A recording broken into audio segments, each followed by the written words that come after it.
Welcome back to Team to Beat Miami Heat podcast, your one-stop shop for daily Miami Heat content. My name is Amir. I got Trent and Martel joining me today. It's been a long time since the three of us had a conversation. There's a ton of Miami Heat news, ton of rumors right now. We're 1 week away from the trade deadline. Martel is at the gym pumping some iron, so he'll be here in a second. So we got Trent. He's at the Miami Heat Network. Make sure to go to his channel and subscribe to his channel. He's pushing to 5K. How's it going, Trent? I'm doing good, man. I feel like I haven't talked to you guys forever, but we got a lot of news to talk about. And keep liking, keep sharing, keep subscribing. We appreciate y'all. All three of our channels are growing drastically, and we couldn't do without you guys. So yeah, thank you so much. And yeah, when Martel gets here, obviously he'll promote his pod, but he's at the Miami Heat Zone podcast. He's pushing to 6K, so don't forget to subscribe to his channel as well. So a ton of news, but the most recent thing that I saw pop up on Twitter, which was interesting, which is not related to trades, not related to De'Aaron Fox and Jimmy, which we'll obviously get into in this episode.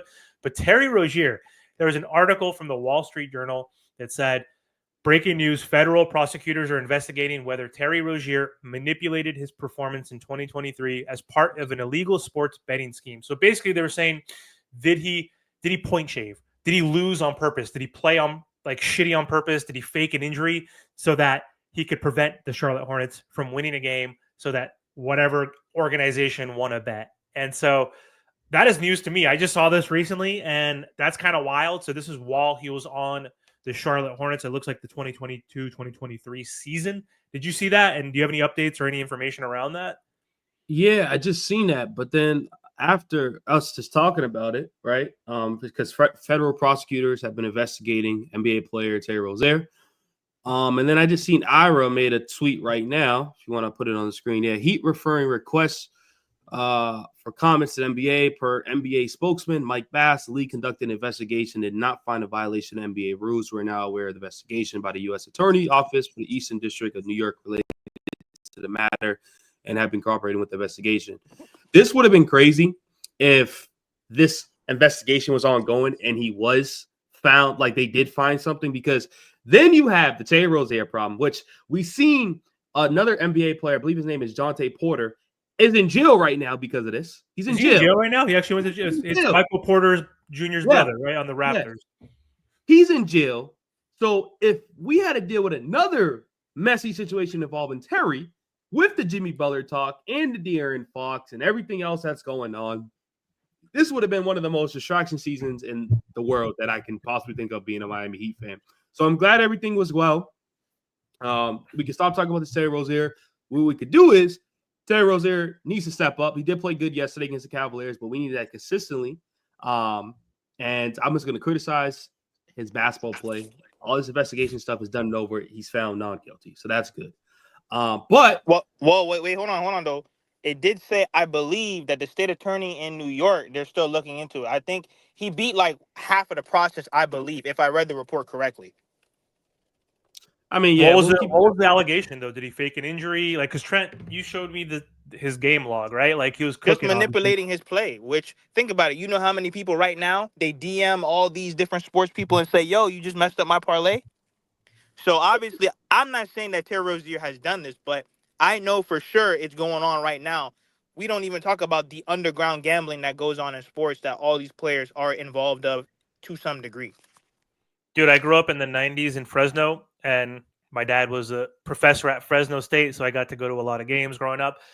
There was our starting point guard in college, Dominic Young, took bribes from some dude to point shave and lose a game. He was our starting point guard. He was averaging like 12, 13 points a game. He was chucking up horrible shots, missing on purpose, not playing defense, so that this guy could win his bet in Vegas. So I've seen it firsthand, which is hilarious at the college level, like, which I think is less severe than the NBA level. Like, that's crazy though, man. If he's actually involved, but yeah, people probably do this shit all the time. And you mentioned it. What's his name? Jonte Porter, or whatever the hell his name is. What an idiot, man. You're living basketball. You're living out your dream. You're one of a few that can actually say you played in the NBA and actually got minutes in a rotation. And you're Davis. 22 years old. You guys remember Big Baby Davis from the Celtics? Yeah, what did he do? I forgot. He's in jail, right? Plus, he's in jail not for the same thing, no? Or like, was it some type of like fraud or something like that? It's fraud. It's fraud. Yeah. Crazy. It's fraud. But I don't get it. I don't get it, man. They must not be making as much money as we think if they're gambling for $20,000. And I don't know. I don't know. Trent, I would listen. I would honestly say that it's a lot more than that. Like I said, it's more than just FanDuel and all these different things. But let's talk hoops real quick. What do you guys think about all these different trade rumors? Like about De'Aaron Fox. Zach LaVine could be moved. Bradley Beal could be moved. I know a lot of teams are saying, "Oh, well, we don't want Jimmy Butler." That's a lie. It's already been reported 15 teams have checked in on the Miami Heat. Allegedly, the Miami Heat have dropped their price. I don't believe anything until the deadline. I think that anything can be in play. But let me know what you guys think. I think you better not be traded by the deadline because I want to make more content about it every single day. Obviously, as a Miami Heat content creator, so let's keep this up for what 1 week exactly. We have 7 more days counting today. The De'Aaron Fox piece, Martel. Tyler's untouchable. Jovic is untouchable. Ware is untouchable. Jaime's untouchable. You look at Heat Twitter, and these Heat fans are so funny, man. Like, because De'Aaron Fox today, by the way, I made a video earlier, has a short list. Spurs are number 1. Obviously, he wants to play with Wemby. It'd be a good fit. That'd be amazing. But he also said the Heat and Rockets are other teams that he'd be open to. But it's funny. Like, everybody is saying, like, I won't even trade Jovic. I get the Kalel Ware piece. Like, I kind of get it because I can go either way, right? I could say, let's keep Kalel. I could be open to trading Kalel for Fox. He's a proven all-star, right? He's a proven commodity. People are saying no to Jovic. Could you imagine not throwing in Jovic for Fox? Like, Heat fans are so delusional. What do you think we can get him for? Dude, Jaime, Jovic, Terry, and a first-round pick? That's not getting it done. The Spurs can beat us, right? Like, what are your thoughts on all that shit and him saying we're part of this trade preferences now? What I will say about this, right? The Miami Heat are like, they don't make their mind up, right? There's one side of the Miami Heat fans. We want to win championships. Let's trade for the best. Da, da, da, da. Then there's the other side. But we got to keep Jovic and Kalel Ware. Well, you can't have both, right? Jovic, Kalel Ware, and Jaime are not winning a championship, at least not right now, right? And I don't even think in the next 5 years, but whatever. Unless you think he's turning into a star player. Yes, we've seen Jovic play way better basketball. Like, I'll give him that. Like, I was one of the one that I'll trade him right away. But yes, we've seen the improvements.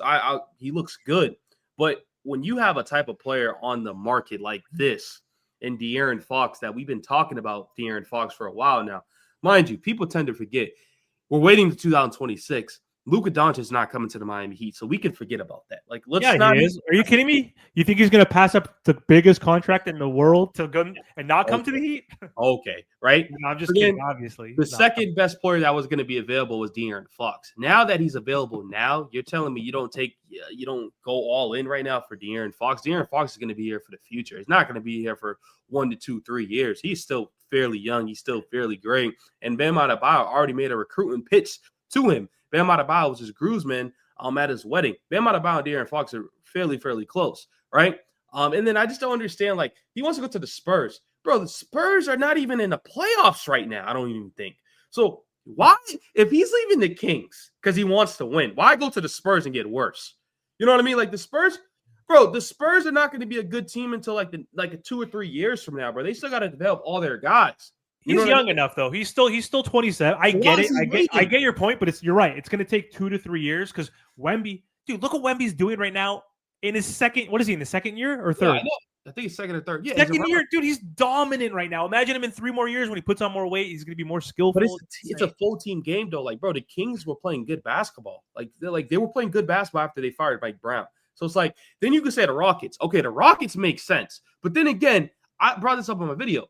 Why would the Rockets want to trade all their young players when they're the second in the Western Conference right now? They just beat the Celtics. They beat the Cavaliers. I mean, the Rockets are one of the hottest teams in the league.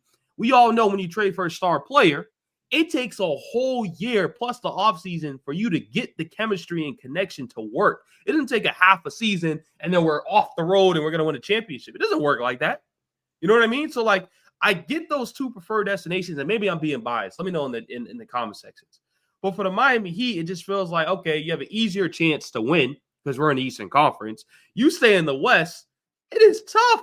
It's tough over there. Why you want to stay in the West? Yeah, I agree. And I don't care when people say, like, the city that you live in matters because you're on the road half of the year. NBA season 6 months, right? You're always on the road. yeah, you're at home, but you're just chilling. You're not going out during the season, right? So who cares if you live in Minnesota, which sucks, or Cleveland, that sucks? Where do all these players live in the offseason? New York, Miami, LA, Houston, wherever, right? You get to choose where you live. So, but still, to some players, that's an incentive. You live in Miami. It's beautiful all year round. It's warm. There's no income tax, right? Like you get to be a part of a good organization who actually, like for all the shit that we've talked about, has 3 championships. Half the league doesn't even have one, right? Like for all the shit, like the Miami Heat still historically is a good organization that's well respected. But anyway, Martel, let's stick on the Fox piece before we shift to Jimmy. Wait, but hold on though, because Bam also made a very good point. That message was a very powerful message that he said about recruiting. And listen, honestly, I think that's why certain people haven't come to the Miami Heat, because he's right. If you're not going to come here, work hard, and not just focus on numbers, you're going to come here and play both ends of the floor. It might as well you don't come. Because I think that even though we might see a lot of these stars, like, for example, Paul George, look at what he's doing over there, like with the 76ers. He's so busy podcasting instead of actually trying to win. And he's under, what, $200 million? So we see a lot of these stars go to these various teams, and we wonder why it doesn't work. And Bam Adebayo is pretty much giving you pretty much a, big perspective of, before you come over here, this is what we're about. And I think that was very important. With De'Aaron Fox, everybody's on the table. I see why they don't want to trade Tyler Hero, because you want to pair those three together, but you can't be mad if they ask for Tyler Hero, especially when he's in pretty much his best All-Star season. And De'Aaron Fox has been doing this longer than Tyler, right? This is Tyler's breakout year. This is his all-star year. Tyler is probably just as good almost as De'Aaron Fox right now if you compare them. But De'Aaron Fox is a 3-time all-star. He averaged 26 points per game 2 seasons ago, 25 this season, 25 last season, right? Like 24 like 4 years ago. Like De'Aaron Fox would be a great fit with Tyler Hero. I agree with that. But if you're the Sacramento Kings and you're losing De'Aaron Fox, why would they not ask for Tyler Hero, who's 2 years younger, right? Who's an up-and-coming star? Like, why would they not ask for Kel'el Ware? We only have one tradable pick. So here, we have to figure out what we get for Jimmy. Let's shift gears to Jimmy real quick. Whatever we get from Jimmy, if we do truly want De'Aaron Fox and we want to keep Tyler and Kel'el, everybody else is on the table, right? Except for Bam, obviously. So that's Jovic, that's Jaime, that's whoever. Pele Larson, whatever it is, and whatever players we get, a Bruce Brown, a Wiggins, whoever it is, plus how many multiple picks do you think we need to trade for De'Aaron Fox? 2? 3? What do you think they're going to ask for at this point? Trent, bro, I'm asking for 5 first-round picks. For Fox? No way. Yes. Bro. Well, how many first-round picks did Rudy Gobert get and Mikal Bridges get? But that was at that time. That was a different market. 4 and 5. Mikal got 5. Oh, okay. Listen. I want 5 for De'Aaron Fox. You know what I mean? Now, 5 or 4 sounds good. But then again, they also said they want winning players. So it's like, if you're not going to get 5 first-round picks or 4 first-round picks or even 3 first-round picks if you want winning players. If you're going to get winning players in return, the most you probably get is like 2 first-round picks, if that. You're going to get a first-round pick, of course. But they want winning players because Sabonis is still over there. Malik Monk signed an extension. They recently just signed DeMar DeRozan. So it's not like they're going to go fully in tanking mode. They're not. So whatever trade they make, they're going to be like, okay, I want star players back. And that's why it's going to be tough for Heat, because they're going to ask for Tyler, like you said, because they're like, okay, Tyler, let's team him up with these other guys on the roster. You know what I mean? But you know what I want to bring up, Amir? Dude, the Kings had 2 elite point guards, De'Aaron Fox and Tyrese Halliburton. Possibly they're going to be both gone. Well, one's already gone, but that they both drafted. Yeah, you know what I mean, dude? That's insane. That's insane, man. But yeah, it's hard to get good point guards. It's fucking hard, right? Bro, we have no point guard. I want Lonzo Ball. This is how bad it is. I want Lonzo Ball. You know what I mean? But we can finish off the show talking about Jimmy Butler. Listen, this whole Jimmy Butler saga is fun for us, for content, right? As a Heat fan, it's stressful because it's holding back all the good performances from Kel'el Ware, right? And he has been playing a little bad a couple of days, but that's going to happen. Who cares, right? He's a rookie. But, he's going to be up and down. But, Amir, we finally get what we want in Bam and Kel'el Ware. We finally get Tyler Hero playing his best basketball, but guess what? Jimmy Butler is now the problem. You see what I'm saying? And I think Jimmy Butler's trying to hold. I actually got something about Jimmy Butler. I think Jimmy Butler's trying to hold the Heat back. You know why? If you notice, every team that gets reported for the Heat, he's like, they come out, a report comes out, nah, I don't want to go there. You know why he doesn't want to go to the good teams? Because he knows the Heat are going to get good return. So if he goes to the Phoenix Suns, they know we're not going to get in good return because the Phoenix Suns don't have much to offer. Those other teams don't have much to offer in a 14 trade. Think about it. Every good team has been rumored to the Heat. Warriors, they backed off. But then they're back again and they're like, The Mavericks, they were in it, some not really. But if just think about that. The Memphis Grizzlies, they could have gave us a good couple players, young players. Nah, I don't want to go there.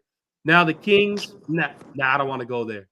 The other team that was brought up, nah, I don't want to go there. Bucks. Jimmy thinks he's slick. Jimmy thinks he's slick. No, but it was also reported, though, he doesn't want to go to Memphis. Now, look, it's all about business right now for Jimmy Butler, which one of his friends already highlighted, too, like in his spaces. Why would he go to Memphis? And then also, too, we also have to think about this. Jimmy Butler wants his money. Because he wants his money, and Memphis will not be able, because he wants $100 million right now. That's why we're in the predicament we're in. Phoenix already came out and said, listen, the minute we get Bradley Beal, all the money is yours. $100 million is yours. But no one wants Beal. That's the problem. That's the problem. So all these teams, they want Jimmy, but the reason why Jimmy doesn't want to go there, one, because of business reasons, but then also, two, the biggest reason is money. No one will be able to give him $100 million. Let's say Memphis does get him. Next season, he's going to have to opt into the $52 million, and then we'll see where they go from there. Martel, I have one thing real quick, Trent, too, also. Some other teams might be deterred because they don't want him to opt in also, because they're like, hey, we can get him as a rental, but he might even opt in. We lose that space. Do they want to pay a 36-year-old Jimmy Butler $52 million, which will be top 11? He's talking shit, crying like we haven't paid him. Martel has said this before in the past. We paid him to get him here, $150 million. We gave him $150 million or whatever it was in 2021, right? After he took us to the finals, we paid him for what he did, right, Martel? Thank you for taking us in the bubble. We did get swept, even though you were supposed to be stupidly locked in against the Bucks that next year. Fine. That sucks. That's a fluke. But you took us to the finals. We still think you're good. You're 32. We paid him for what he was going to do, right? Which is still part of the contract, which is his $52 million next year. Why is he complaining and bitching? We gave him for past performance and for future performance. Did we not, Martel? He wants future performances when we said thanks for hitting us. Do you know what I mean, though? It's like, how delusional can he be? He's like, you're breaking down. You're only going to get older. We don't want to give this to you right now. Like, I understand he has made $300 million with the Miami Heat. That is why, once again, I don't care what anyone might say about, Pat Riley disrespecting him and the role players, because like I said, the same people that are listening to this pod right now at work, okay, when their boss tells them to do something, they run and go do it, whether they agree or not. Once again, we will not always agree with our jobs or whatever the case may be, but we have to go there and work. We can argue about role players and about did they get Jimmy Butler help, because at the same time, Jimmy Butler wanted Caleb Martin, Max Strus, Gabe Vincent, and the rest of those guys, or at least some of them, to stay. But all this lying and capping that we're doing for millionaires, he's making $500,000 plus a game. The least that he can do is go out there and go play for your team. Go play for the fans, and that's what it's about. That pissed me off too. His stupid little Instagram. I'm unemployed. My card doesn't work. I don't have a job, motherfucker. I work in tech. I've been unemployed for 8 months. You make $500,000 a year to play a game. I played yesterday, Trent, for free. Guess what I got? I got fucking some cardio and had some fun. You know what I mean? Like, this guy's talking about I'm unemployed. I'm like, how fucking tone deaf are you? How many of your fans are fucking broke or just middle class? Like, you're fucking, that shit pissed me off. I know he's clowning and joking. It didn't really piss me off that much, but it's like stupid shit like that, Jimmy. Talking about the money. Money don't matter. It's just a few bucks, whatever he said, Martel, right, in the offseason. Like, Jimmy is just an enigma. Anyway, Trent, what do you have to say? Yeah, now my last thing I'll say is, like, I get it. But at this point, you suspend him indefinitely. You need to have a trade. The Miami Heat need to have a backup trade ASAP, right? Because it's January 30th. The trade deadline is approaching in a week or so. You suspend him 9 games, now indefinitely. Now, and then if you don't trade him, he comes back. Now what? So they better have a trade already prepared, and they're just waiting. But then again, like, you waiting on some trades, like maybe that team that you have a trade with backs off. You know what I mean? Like, I think that's where we're at with this Miami Heat team, man. But hopefully De'Aaron Fox comes here in the offseason. Yeah, we'll see. Hopefully Jimmy doesn't get traded till next week. We'll see. But I am intrigued, and I'm just curious what the hell are we going to get for Jimmy.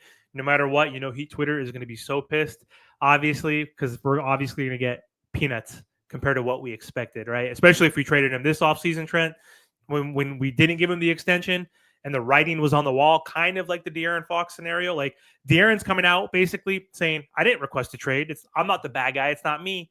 But then the Kings are like, bro, you didn't sign the extension. We know you don't want to be here because otherwise you would have signed it. So they're being proactive, right? Which the Heat should have been proactive. Yeah, We're but being Jimmy lied reactive. though. Yeah, but Jimmy lied. Remember, he came in True. on I just media want to day hoop. I saying, just want I to hoop. just want to hoop, and Yep. well, the contract extension is not a big deal for me. And like I said, people continue to lie and cap for millionaires. Pat Riley never said he wasn't going to pay him. All he said is, let's worry about that in the offseason, and there's nothing wrong with that. I don't care. He's going I to make agree. $100 million between this year and next year. I understand, yeah, it's one more year and you give it to him. But once again, all that comes down to is front office politics. But I can see it from both sides. But at the same time, I don't understand why Jimmy Butler can't go out there and play, like I said, when he's arguably making $100 million within the next 2 years. Man, Martel, you're gonna be talking to yourself about this all the time, man. It is what it is with this Jimmy Butler clown. We love him, but we got to move on for him, man. But keep liking, keep sharing, keep subscribing. Go check out Martel's channel. The dude drops 8 videos a day. So if you want to stay updated to all Miami Heat content, Martel uploads it all. Check out Amir. He makes some NBA content also with Heat content. He's been uploading 4 videos a day. And you guys know who I am, Trent, Miami Heat Network. Upload like 2 videos a day, man. So we appreciate y'all. Like I said, all 3 of our channels have been growing drastically, and we couldn't do without y'all guys. So, yeah, love. Appreciate it, guys. Have a good one.